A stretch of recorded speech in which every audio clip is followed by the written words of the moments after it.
हरे कृष्णा। आप सबको मेरा सादर प्रणाम। तो आज के वीडियो में हम चर्चा करने वाले हैं एकादशी के बारे में। एकादशी का अर्थ क्या है, इसका इतिहास क्या है और किस तरह जो व्रत करना हमारे जीवन में हमें स्वस्थ रहने में मदद करता है। और हम इसकी साइंटिफिक अप्रोच भी देखेंगे कि किस तरह साइंस भी इस बात को आजकल मानने लगा है कि व्रत रखना हमारी सेहत के लिए बहुत अच्छा है।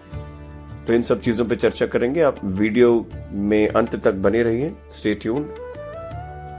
और मुझे उम्मीद है कि आप कुछ ना कुछ ज़रूर यहाँ से आज नई बात, नई चीज़ सीख कर जाएंगे। तो चलिए शुरू करते हैं। अगर हम एकादशी का अर्थ सबसे पहले देखें तो एकादशी जो है संस्कृत शब्द एकादश से आती है।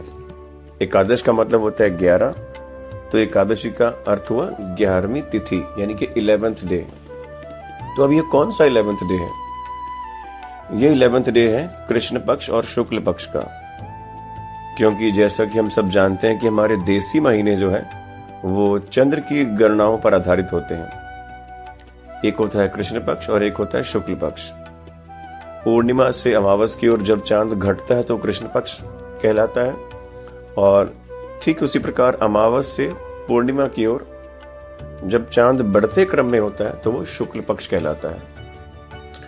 इस प्रकार एक महीने में 2 पक्ष यानी 2 एकादशी, और पूरे साल में 24 एकादशी हम लोग पालन करते हैं।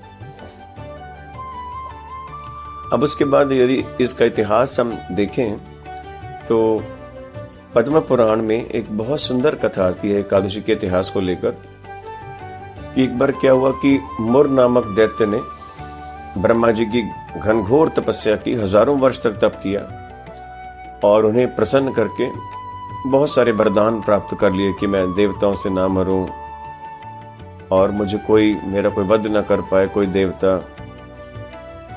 इस तरह की चीजें जैसा कि हम अक्सर देखते हैं असुर लोग करते हैं, जैसा कि हिरण्यकशिपु ने भी किया, रावण ने भी किया। तो वही सेम पैटर्न मुर ने भी फॉलो किया और वरदान प्राप्त करने के बाद स्वर्गलोक पर आक्रमण कर दिया। देवताओं को परास्त करके उन्हें स्वर्ग से खदेड़ दिया और स्वयं वहां जाकर राजा बन बैठा। तो अब देवता लोग प्रताड़ित होकर जो है भगवान विष्णु जी के पास गए, जैसा कि वो हमेशा ही करते हैं कि प्रभु हमारी रक्षा करो, हमारा कल्याण करो कि हमारी गद्दी छिन गई है, अब आप ही है जो हमें बचा सकते हैं। तो देवताओं की रक्षा के लिए जो है भगवान विष्णु ने मुर नामक दैत्य से युद्ध किया, घनघोर युद्ध किया। और लेकिन वो दैत्य परास्त नहीं हो पा रहा था।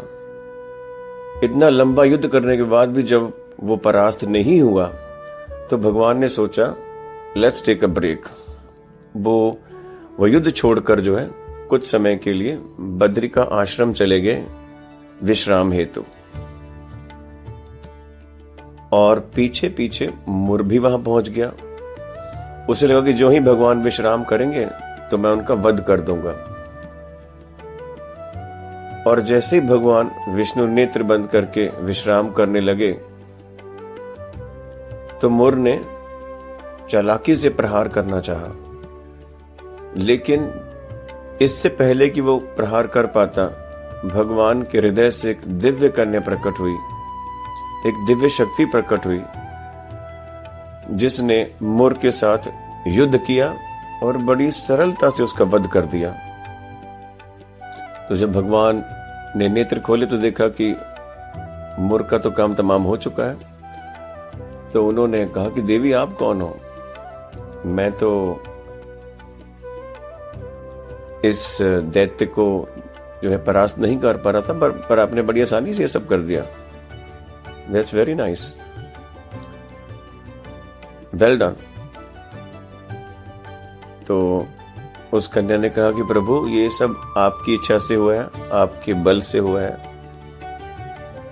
और आप ही वास्तव में करने वाले हैं, मैं तो एक माध्यम मात्र हूं। तो भगवान जो है उस दिव्य कन्या से बहुत प्रसन्न हुए, और क्योंकि वो उस कन्या का प्राकट्य जो है मार्गशीर्ष महीने के कृष्ण पक्ष की 11वीं तिथि को हुआ था, यानी कि नवंबर दिसंबर मंथ में 11वीं तिथि को।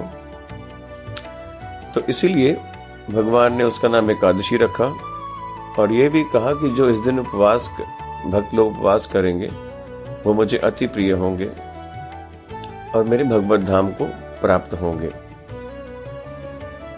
तो इस प्रकार ये एकादशी का इतिहास है। ये सुंदर कथा आती है पुराणों में। अब देखते हैं कि मॉडर्न डे रेलिवेंस क्या है एकादशी की भी और फास्टिंग इन जनरल हमें कैसे हेल्प करती है। तो बहुत सारी स्टडीज हैं, बहुत सारी रिसर्चेस हैं, देखते हैं। तो सबसे पहले जो एकादशी है, या फॉर दैट मैटर जब हम फास्टिंग करते हैं, तो सबसे पहला काम है it helps in the detoxification of our body, it improves our gut health. इससे हमारे शरीर का शुद्धिकरण होता है और हमारे पेट का स्वास्थ्य अच्छा रहता है। वो कैसे? जैसे आज के समय में हम कितना कुछ गलत खाते हैं, extra sugar, preservatives through fruits and vegetables, processed food और न जाने क्या क्या, पिज्जा, बर्गर इत्यादि। बहुत सारा हम लोग अनवांटेड फूड, प्रोसेस्ड फूड खाते हैं, जिससे कि हमारा पाचन तंत्र निश्चित रूप से प्रभावित होता है और बिगड़ता है। तो जब हम व्रत रखते हैं, पहली बात तो यह है कि हम अपने डाइजेस्टिव सिस्टम को एक रिलैक्सिंग मोड में डाल देते हैं, जो उसे हम लगातार पिछले कई दिनों से खाना खिला रहे हैं, उसके ऊपर लोड डाल रहे हैं, तो उससे थोड़ा सा उसे आराम मिलता है। और इस आराम मिलने से क्या होता है कि हमारी जो डाइजेस्टिव सिस्टम जो एनर्जी लगाता है खाना पचाने में, वो एनर्जी को बॉडी के अन्य फंक्शंस को इंप्रूव करने में लगाता है। उसे सारी एनर्जी खाना पचाने में लगानी नहीं पड़ती सिस्टम को। नहीं तो क्या होता है कि हमने सुबह खाया, फिर दोपहर को खाया, फिर शाम को चाय के साथ कुछ खाया, फिर रात का खाना खाया, तो खाते ही रहते हैं, हम ब्रेक नहीं देते। अभी पहला खाना पचा नहीं कि हमने ऊपर से और डाल दिया। तो इस तरह से हमारी बॉडी के जो डाइजेस्टिव ऑर्गन्स हैं उन पर हमेशा ओवरलोड रहता है। तो फास्टिंग जब हम करते हैं, चाहे वो एकादशी की हो या कोई और फास्टिंग भी, तो उससे हमारी बॉडी का जो पाचन तंत्र है उसे आराम मिलता है और ये बहुत जरूरी है। हम भी तो हफ्ते भर काम करते हैं, फिर संडे को हमें छुट्टी मिलती है, हम भी रिलैक्स करते हैं। तो जो हमें आराम चाहिए, तो क्या हमारे पाचन तंत्र को आराम नहीं चाहिए? तो जो फास्टिंग है, ये वो जो मोस्ट डिजायर्ड रेस्ट है वो देती है हमारे डाइजेस्टिव सिस्टम को, जिससे कि हमारी ऑब्वियसली हेल्थ भी इंप्रूव होती है।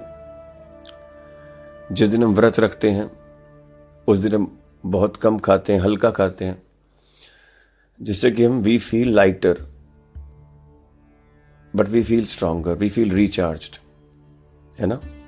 हालांकि वो बात अलग है, अगर हम बिल्कुल कुछ नहीं खाएंगे तो थोड़ी बहुत वीकनेस ऑब्वियसली फील हो सकती है, और वो एक पर्टिकुलर पर्सन की बॉडी की कैपेसिटी पर भी डिपेंड करता है कि वो कितना सहन कर सकता है। तो इस प्रकार इन जनरल हम देखें तो ये चीजें, फास्टिंग करना हमारी बॉडी को बहुत हेल्प करता है, हमारे डाइजेस्टिव सिस्टम को रिलैक्स करता है। और दूसरा जो महत्वपूर्ण कार्य करता है वो है द प्रिंसिपल ऑफ ऑटोफेजी। इसका नाम शायद आपने ना सुना हो कि ऑटोफेजी क्या है। वास्तव में ये एक प्रोसेस है जिसका आविष्कार किया था एक जापानी सेल बायोलॉजिस्ट योशिनोरी ओसोमी ने, और जिसके लिए इन्हें सन 2016 में नोबेल पुरस्कार से भी सम्मानित किया गया है। तो अब ये ऑटोफेजी है क्या? ऑटो मतलब अपने आप और फेजी मतलब खाना। तो ऑटोफेजी प्रोसेस में क्या होता है कि बॉडी के सेल्स अपने आप को ही खाने लगते हैं। अब इसका मतलब क्या है? योशिनोरी ओसोमी ने अपने रिसर्च में पाया कि जब हम एक से दूसरे मील के बीच लगभग 14 से 16 घंटे का गैप देते हैं तो हमारी बॉडी का जो सेल्फ हीलिंग मैकेनिज्म है वो एक्टिवेट हो जाता है। अब इसमें होता क्या है? इसमें होता यह है कि हमारी बॉडी के जो खराब सेल्स हैं, जो डैमेज सेल्स हैं, जो ब्रोकन सेल्स हैं, उन्हें हमारी बॉडी अपने आप ही ढूंढ ढूंढ के खाना शुरू कर देती है, उन्हें खत्म करना शुरू कर देती है। यानी कि हमारी बॉडी का कचरा हमारी बॉडी स्वयं ही साफ करना शुरू कर देती है। पर यह कब होता है? अगर हम लंबा गैप देते हैं, एक से दूसरे मील के बीच 14 से 16 घंटे का गैप, तब हमारी बॉडी जो है अपने आप को हील करना शुरू कर देती है। तो फास्टिंग में तो ये ऑब्वियसली होता ही है, क्योंकि हम बहुत कम खाते हैं, बहुत हल्का खाते हैं, तो हमारी बॉडी को जो एनर्जी है वो खाना पचाने में नहीं यूज करनी पड़ती, तो उसी एनर्जी को वो जो है हमारी बॉडी के जो ब्रोकन सेल्स हैं उनको खत्म करके कचरा साफ करती है, और जिससे कि हमारी इम्यूनिटी इंप्रूव होती है, हमारी ओवरऑल हेल्थ इंप्रूव होती है। और लेकिन एक बात ये भी है कि अगर हम चाहें तो हम अपनी डेली लाइफ में भी ऑटोफेजी को एक्टिवेट कर सकते हैं। अब वो कैसे? मान लीजिए अगर हम शाम को 7 बजे तक खाना खा लेते हैं, तो उसके बाद तो 2-3 घंटे बाद सोना ही है, तो फिर अगला मील आप ब्रेकफास्ट सुबह 9, साढ़े 9, 10 बजे तक ले लीजिए। तो इस प्रकार आपके जो एक से दूसरे मील के बीच 14 से 16 घंटे का गैप इजीली आ जाएगा, और आप जो है अपनी बॉडी को मौका देंगे कि वो खुद को साफ करे, खुद को और सक्षम बनाए, और आप अपनी सेहत को भी और सुधार पाएंगे इस ऑटोफेजी को फॉलो करके। तो फास्टिंग में ये होता है, और हम इसे जनरली भी कर सकते हैं। अब एक और बात है, व्रत करने से और क्या होता है कि व्रत करने से हमें डिसिप्लिन आता है। You know, it's very important. जब हम व्रत करते हैं तो we are mindful about our eating habits, कि हमें ये खाना है, ये नहीं खाना, हमें ये करना है, आज कुछ गलत नहीं सुनना, कुछ गलत नहीं देखना, आज फास्ट है, भगवान का ज़्यादा से ज़्यादा नाम जप करना है, उनका स्मरण करना है, मंदिर जाना है, पूजा करनी है। तो ये सब बातें हमें पॉजिटिविटी की ओर धकेलती हैं और एक सेल्फ डिसिप्लिन क्रिएट करती हैं, और कहीं ना कहीं हम अपनी भूख को भी नियंत्रण करना सीखते हैं।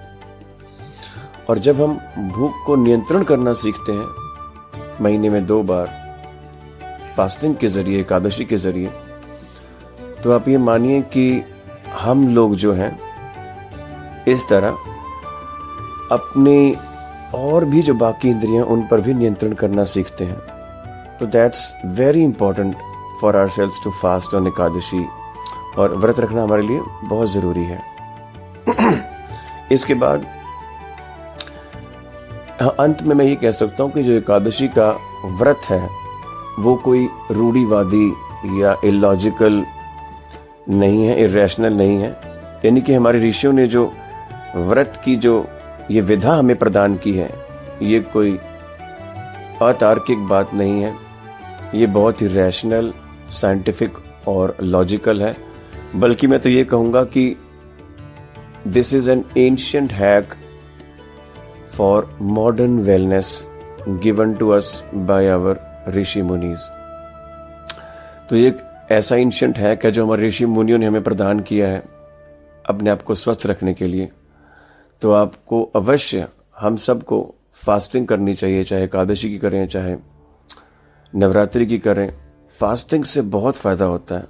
आजकल जहां विज्ञान इंटरमिटेंट फास्टिंग की बात करता है, खाने में गैप की बात करता है, ऑटोफेजी की बात करता है, तो ये तो हम बहुत पहले से करते आ रहे हैं। ये तो आज मॉडर्न एज की वजह से, आज ये भी खा लें, वो भी खा लें, ये भी कर लें, इस तरह की चीजें हमारे मन में आ गई हैं। Otherwise from the ancient times we were very disciplined. हम लोग बहुत अनुशासित थे अपने खाने पीने में। तो उसी अनुशासन को अपने जीवन में फिर से लाने की अब आवश्यकता है। तो आप एकादशी रखिए या फॉर दैट मैटर कोई और भी फास्ट रखिए, पर फास्टिंग जरूर कीजिए। 15 दिन में एक बार, 10 दिन में एक बार अपनी बॉडी को हील करने का मौका दीजिए। उसके हीलिंग मैकेनिज्म को एक्टिवेट करिए और अपनी सेहत में सुधार होता हुआ महसूस कीजिए। आपकी इम्यूनिटी इंप्रूव होगी, आपका शरीर पहले के मुकाबले ज्यादा स्वस्थ रहेगा। अब जो अंतिम बात है वो यह है कि एकादशी हम कैसे रखें। तो बहुत सरल है। एकादशी रखने के लिए करना क्या है, आपको फूड ग्रेन्स को अवॉइड करना है, पल्सेस को अवॉइड करना है। वैसे शुद्ध स्टैंडर्ड ये होता था कि आप बिल्कुल निर्जला रखें, जो कि काफी मुश्किल होता है, सब लोग नहीं भी रख सकते हैं। तो आप लोग जूसेस के साथ कुछ फ्रूट्स वगैरह लेके रख सकते हैं। अगर आपकी बॉडी वो भी अलाउ नहीं करती तो आप एक टाइम एकादशी प्रसाद भी ले सकते हैं। जैसे कल एकादशी है तो आज शाम को आपने खा लिया, सूर्यास्त होने से पहले आपने भोजन ग्रहण कर लिया, और उसके बाद फिर कल सुबह कुछ जूस या दूध फ्रूट्स ले सकते हैं, या शाम को एकादशी प्रसाद दोपहर में ले सकते हैं, शाम में ले सकते हैं, जैसा आपका शरीर अलाउ करे। पर हमें कम खाना है, हल्का खाना है, ताकि हमारी बॉडी के जो डाइजेस्टिव ऑर्गन्स हैं, जो पाचन प्रणाली है, उसको भी रेस्ट मिले, उसको भी आराम मिले, उसको भी थोड़ी छुट्टी मिले, और वो एनर्जी हमारी बॉडी के दूसरे फंक्शंस को इंप्रूव करने में लगे। और आध्यात्मिक दृष्टि से भी एकादशी के दिन हम भगवान का ज्यादा से ज्यादा नाम जप करें, क्योंकि ये नहीं कि एकादशी के दिन सिर्फ भूखे रह लिए और काम हो गया। हमें अपने मन को भी भगवान के प्रति समर्पित करना है। शरीर से तो हमने तपस्या करवा ली, उसे कम भोजन दिया या नहीं दिया, पर मन की तपस्या यह है कि हम उस दिन कुछ गलत ना बोलें, किसी को हर्ट ना करें, और जैसा कि मैंने कहा, ज्यादा से ज्यादा भगवान का नाम स्मरण करने का प्रयास करें, भजन कीर्तन सुने, अच्छा सत्संग करें, और अपनी लाइफ को और पॉजिटिव और अच्छा बनाएं। हरे कृष्ण कृष्ण कृष्ण हरे हरे, हरे राम राम राम हरे हरे। आप चाहें तो महामंत्र का भी जप कर सकते हैं और अपने जीवन को सुखी और समृद्ध बना सकते हैं। Hare Krishna. Thank you very much.